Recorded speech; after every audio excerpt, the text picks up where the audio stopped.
that if there is a hardship, what can I do from now on? That is what the book teaches you. Who on earth would choose to be unhappy? And that's where my hook to read the book and continue reading the book happened.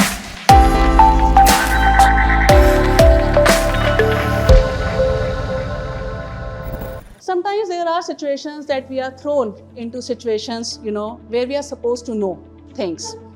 We are supposed to know things like experts, especially at home, relationship, work. I'm not talking parenting as yet, so I'm not going there already. But then we ask, is there a playbook for this? Can there be something that, we can just figure out what is the next solution? And it seems there is one playbook. And I had no idea until this book landed in my lap. So this is a gift, very unexpected gift that was given to me by my friend Sonia. And when I started reading, so I think a lot of you might not like a philosophy. You might want to pick up things to read, but you don't want the gyan. And here it is, I, who always believe that I will pick up a book, but I don't want that preaching. And yet I read this book because this is very special.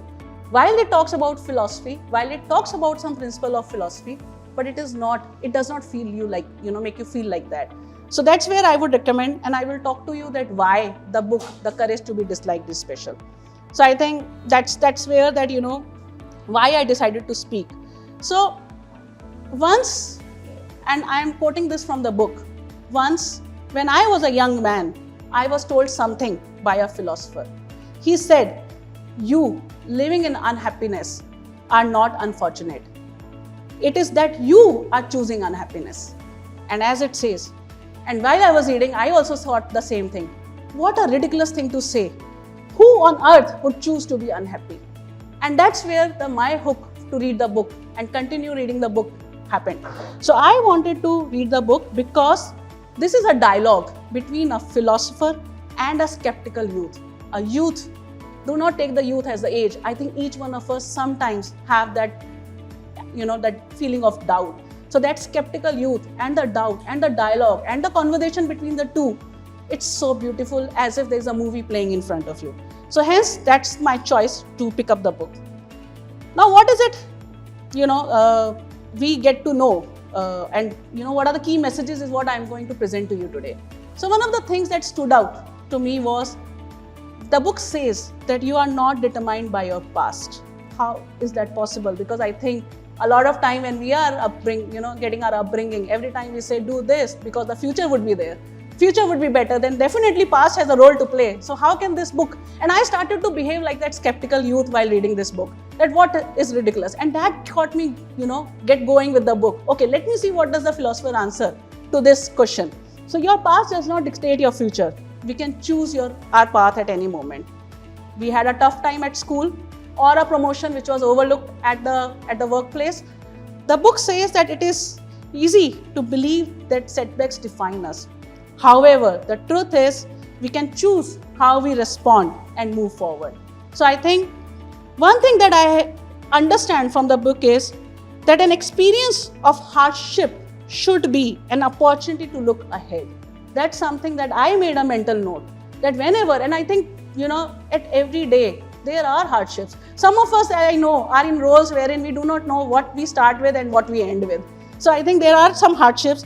And from that point, if we can think that if there is a hardship, what can I do from now on? That is what the book teaches you. Another aspect is that all problems are interpersonal relationship problems. Okay, I know and I will take the liberty of the country we are in, we always like to blame others. This is not my problem, this is yours. And here comes a book which says all problems are interpersonal relationship problems. Oh yeah, we said it is relationship, but the book said something else, right?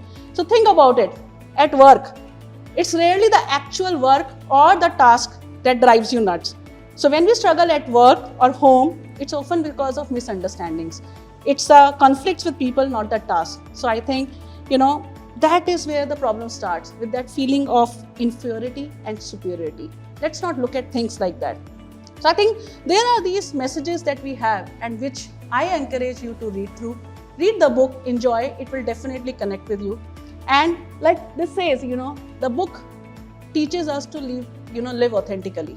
Now, what is that living authentically? It is when you have the freedom to do the things that you enjoy.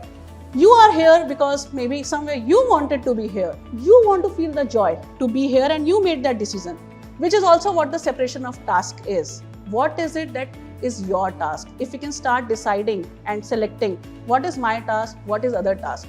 My task is to do things that people don't dislike me, but not by compromising my happiness. Now the other person likes me or no is the person task. If we can just accept it, I think the life can be more free. So somewhere I think this is very important in present world, and I think Mohit, when I met him, he mentioned this, that let's keep doing the good work, and I have seen this community grow. The pursuit of recognition. A lot of times we will post photographs and see that how many likes. Forget that. Now the Outlook also has the like symbol. In my role of branding, where I am always crafting fresh narratives, I would send a message of a leader and then there would be likes. So there would be so many comments on the Outlook mail itself. You can say, posted by a heart or something. So I think somewhere while there in the workplace, it does make a sense. But how do we stop the pursuit of recognition from each and everyone? So this is what it is, that when you stop running your mental simulations of every possible reaction. Trust me, I was that person who would possibly plan my day thinking 50% of thinking what I would do, rest 50% thinking what others would think when I do this, with 37 tabs open in my head. Now, I haven't turned into a Zen as yet or a monk, but yes, I am training myself. So I know there is thumbs up for my time out, and here I am with my last slide.